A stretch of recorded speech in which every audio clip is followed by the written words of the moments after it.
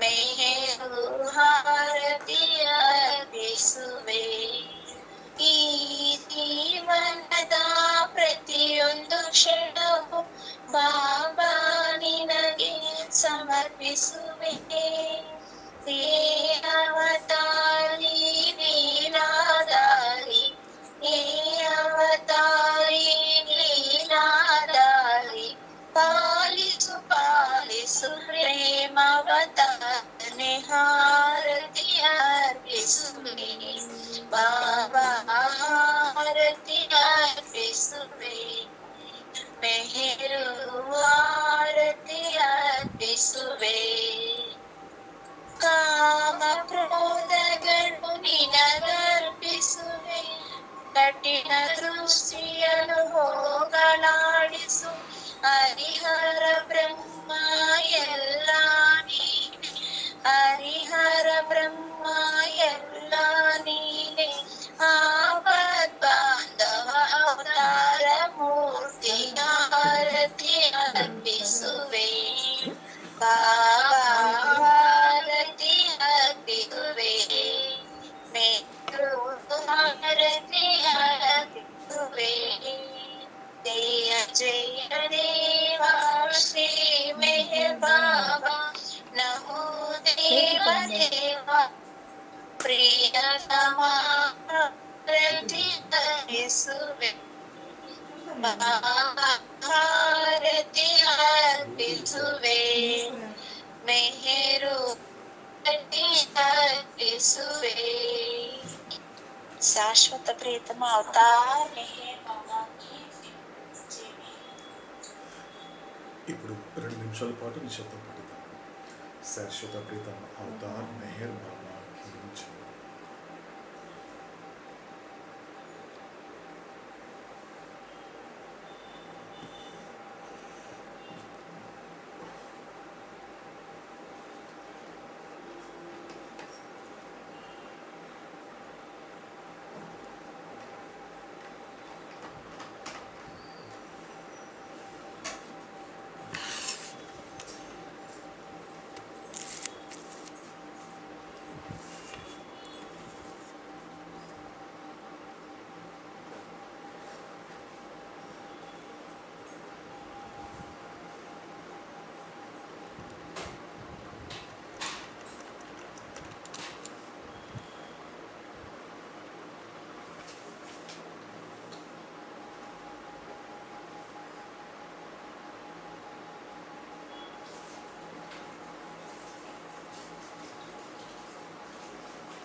శాశ్వత ప్రీతమ అవతార్ మెహర్ బాబా కీ జై.